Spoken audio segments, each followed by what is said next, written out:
प्यारे brothers and sisters, तो आपका स्वागत है मेरे यूट्यूब चैनल में। आज हम नया टॉपिक लेकर के आए हैं जिसमें कि हम रेस्पिरेटरी सिस्टम के एमसीक्यू करेंगे। क्वेश्चन आसान रहेंगे, थोड़ा सा ट्रिकी रहेगा क्योंकि सिंपल क्वेश्चन आप देखेंगे एग्जाम में नहीं आते हैं। सिंपल होता है पर उसे ट्रिकी बना दिया जाता है, आंसर वही होगा उसका, बस थोड़ा सा घुमा करके दिया जाता है। आप जितने भी एग्ज़ाम देंगे ना, किसी में भी नॉर्मल क्वेश्चंस नहीं आते हैं, तो थोड़ा सा ट्रिकी रहेगा पर आसान है, आप कर लेंगे। तो फिर चलिए स्टार्ट करते हैं बिना देरी किए हुए।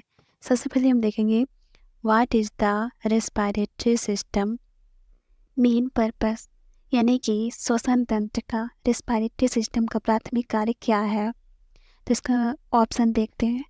Transporting oxygen, digesting food, pumping blood, regulating body temperature. तो इसका आंसर आप बताएंगे कि क्या होगा। यानी कि जो रेस्पिरेटरी सिस्टम का प्राथमिक कार्य होता है वो होता है ट्रांसपोर्टिंग ऑक्सीजन।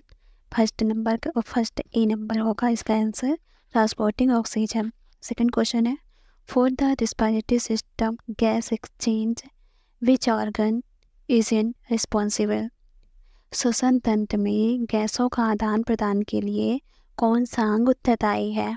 यानी कि जो हमारा रेस्पिरेटरी सिस्टम होता है उसमें गैस एक्सचेंज के लिए, गैस आदान प्रदान के लिए कौन सा अंग उत्तरदायी है।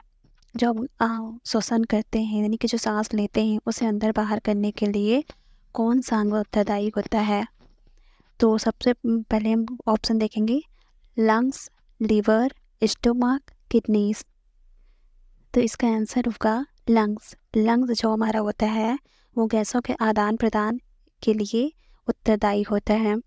फिर तीसरा क्वेश्चन है, What is the term for the process of inhaling and exhaling?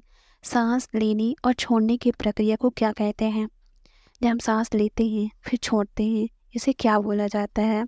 Respiration, digestion, circulation, secretion. बहुत ही आसान क्वेश्चन है इसे तो आप सॉल्व भी कर लेंगे। इसका आंसर है रेस्पिरेशन। चौथा क्वेश्चन है, Which component of the respiratory system help to filter, warm and humidity the air we breathe? Respiratory system का कौन सा कंपोनेंट हमारे द्वारा सांस ले जाने वाली हवा को फिल्टर करने, गर्म करने और आम करने में मदद करता है। Nasal cavity, trachea, bronchi, alveoli. तो इसका आंसर होगा नेजल कैविटी। फिर है पांचवा question, what is the role of the diaphragm in the respiratory system. जो हमारा रेस्पिरेटरी सिस्टम है इसमें डायाफ्राम की क्या भूमिका होती है। यानी कि जो हमारा डायाफ्राम है वो क्या काम करता है। It helps in speech production, it regulators blood pressure, it controls the rate of breathing, it adds in digestion. तो इसका आंसर है it controls the rate of breathing. जो डायफ्राम होता है वो कंट्रोल करता है ब्रीथिंग को, यानी कि control the rate of breathing.